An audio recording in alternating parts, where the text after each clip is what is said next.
Hello students, आज class 11th में आपका टॉपिक है आयनिक रेडियाई, आयनिक त्रिज्या, विद्युत ऋणात्मकता, धात्विता, ऋण विद्युतीय गुण और धन विद्युतीय गुण। एक एक टॉपिक पे क्रम से चर्चा करेंगे और मेरी बातों को सुनिएगा और उसको नोट डाउन करने की कोशिश कीजिएगा, ठीक है। और समझने की कोशिश तो बिल्कुल कीजिए, क्योंकि कॉन्सेप्टुअल है। कॉन्सेप्ट अगर आप समझ जाएंगे तो कुछ भी नहीं है इस चैप्टर में, क्योंकि सारा चैप्टर, सारी आवर्त सारणी आपके बस इन्हीं गुणों पर निर्भर करती है, ठीक है। अब बात करते हैं पहले आयनिक त्रिज्या की। तो जैसा कि मैंने एक फिगर बनाया है, सोडियम आयन है और क्लोराइड आयन है। तो दो एटम है आपके, सोडियम आयन है, क्लोराइड आयन है, एक धन आयन है और एक ऋण आयन है। तो चूंकि ये कह रहा है कि आयनिक त्रिज्या, तो नाम से स्पष्ट है कि आयन की त्रिज्या के बारे में ये बात कर रहा है, ठीक है। तो आप कह सकते हैं कि किसी आयनिक यौगिक में आयनिक बंध द्वारा जुड़े दो आयनों के नाभिक के बीच की दूरी उन आयनों की आयनिक त्रिज्या के योग के बराबर होती है, ठीक है। मैंने दो आयन लिया है, सोडियम आयन और क्लोराइड आयन है आपका, सोडियम आयन और क्लोराइड। एक ये एनायन है, वो कैटायन है। कैटायन मतलब धन आयन और एनायन मतलब ऋण आयन।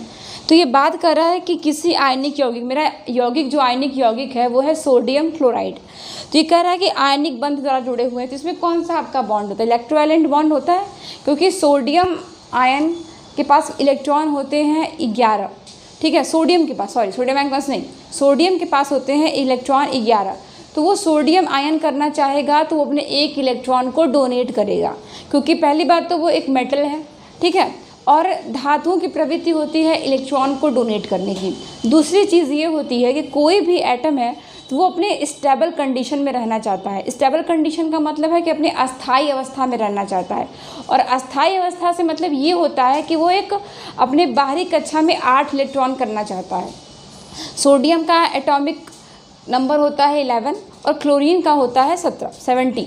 तो सोडियम से सोडियम आयन बनने के लिए एक इलेक्ट्रॉन का त्याग करेगा और क्लोरीन से क्लोराइड आयन बनने के लिए एक इलेक्ट्रॉन का ग्रहण करेगा। क्यों? क्योंकि क्लोरीन का होता है 17, यानी 2, 8, 7, तो 7 है इसके अंतिम कक्षा में। तो ये भी चाहेगा कि हम अपनी स्टेबिलिटी को बनाए रखें, तो इसके लिए ये एक इलेक्ट्रॉन को ग्रहण करेगा सोडियम से। तो दोनों के बीच जो बॉन्ड बना है वो इलेक्ट्रोवैलेंट बॉन्ड बना हुआ है।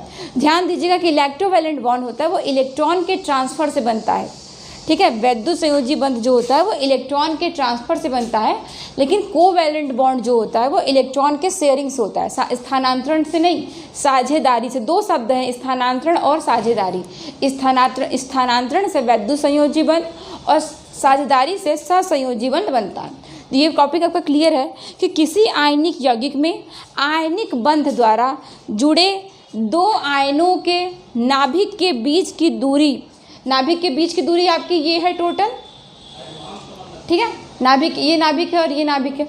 नाभिक के बीच की दूरी उन आयनों की आयनिक त्रिज्या के योग के बराबर होती है। तो इस आयन की आयनिक त्रिज्या यहाँ से यहाँ तक है, इस आयन की आयनिक त्रिज्या यहाँ से यहाँ तक है, तो दोनों आयनों की आयनिक त्रिज्या के योग के बराबर होता है। यही है आपका आयनिक त्रिज्या, ठीक है। अगर हम बात करते हैं कि सोडियम की परमाणु त्रिज्या होती है 1.54 एंगस्ट्रॉम होती है। सोडियम आयन की जब होगी तो वो कम हो जाएगी। तो इसका मतलब यही है कि जो हमारा एटम है उससे जब हम पॉजिटिव धन आयन बनता है तो प्रायः जो कोष होते हैं वो कम हो जाते हैं। कोष कम हो जाते हैं कैसे?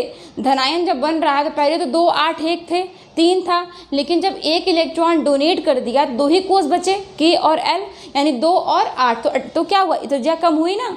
अंतिम कक्षा से बीच की दूरी और सिर्फ एक कक्षा जो कम हो गई उससे बीच की दूरी, दोनों कम हुई, क्योंकि परमाणु त्रिज्या में बात हुई थी।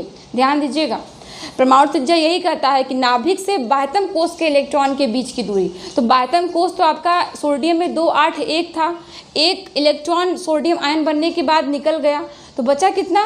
10 इलेक्ट्रॉन। तो एक कोष, यानी जो हमारा M में हमारा लास्ट इलेक्ट्रॉन गया था वो कोष कम हो गया। तो ये है आपका आयनिक त्रिज्या, ठीक है। अब बात करते हैं आपके विद्युत ऋणात्मकता की, इलेक्ट्रोनेगेटिविटी की। तो इसकी परिभाषा क्या करती है? बहुत सिंपल सा है, किसी सहसंयोजक अणु में, इसका मतलब है कि जो भी हमारे मॉलिक्यूल्स होंगे उनमें कोवैलेंट बॉन्ड प्रेजेंट होगा, यानी इलेक्ट्रॉनों का स्थानांतरण होगा, साझेदारी होगी, साझेदारी, शेयरिंग ऑफ इलेक्ट्रॉन होगा। किसी सहसंयोजक अणु में किसी तत्व के परमाणुओं को साझे के इलेक्ट्रॉन को अपनी ओर आकर्षित करने की क्षमता। यानी मैंने एक सहसंयोजक अणु लिया HCl, मैंने लिया कंपाउंड हाइड्रोक्लोरिक एसिड। अब HCl में जो आपका बॉन्ड बना हुआ है वो सहसंयोजक कोवैलेंट बॉन्ड है। कैसे? हाइड्रोजन के पास 1 इलेक्ट्रॉन है, क्लोरीन के पास कितना है 7 इलेक्ट्रॉन है। अब देखिए हाइड्रोजन चाहेगा कि हमारी बारी कक्षा में 2 इलेक्ट्रॉन हो जाए, क्योंकि हाइड्रोजन चाहता है कि 2 हो जाए, 8 नहीं चाहेगा वो चाहेगा कि 2 इलेक्ट्रॉन हमारी बारी कक्षा में हो जाए, क्योंकि स्टेबिलिटी हाइड्रोजन की 2 की है। और क्लोरीन से क्लोराइड आयन बनने के लिए ये सोचेगा कि मेरे बारी कक्षा में 8 इलेक्ट्रॉन हो जाए। तो होगा क्या, अगर हाइड्रोजन अपना 1 दे देगा तब तो हाइड्रोजन के पास 1 भी इलेक्ट्रॉन नहीं बचेगा। तो स्थायित्व कहाँ से हुआ? स्थायित्व तब आएगा जब हाइड्रोजन के पास 2 होगा और क्लोरीन के पास 8 होगा। अब यहाँ पर देखिए जो भी आपका बॉन्ड बन रहा है HCl में वो शेयरिंग ऑफ इलेक्ट्रॉन है, वैसे साझेदारी से बन रहा है। तो हाइड्रोजन और क्लोरीन ने क्या किया, 1-1 इलेक्ट्रॉन को साझेदारी कर लिया। ठीक है, तो बना क्या आपका HCl। अब यही ध्यान दीजिएगा कि कह रहा है कि किसी सहसंयोजक अणु में किसी तत्व के परमाणुओं को साझे के इलेक्ट्रॉन को अपनी ओर आकर्षित करने की क्षमता। अब हाइड्रोजन और HCl में Cl ही खींचेगा हाइड्रोजन के इलेक्ट्रॉन को अपनी ओर। क्यों?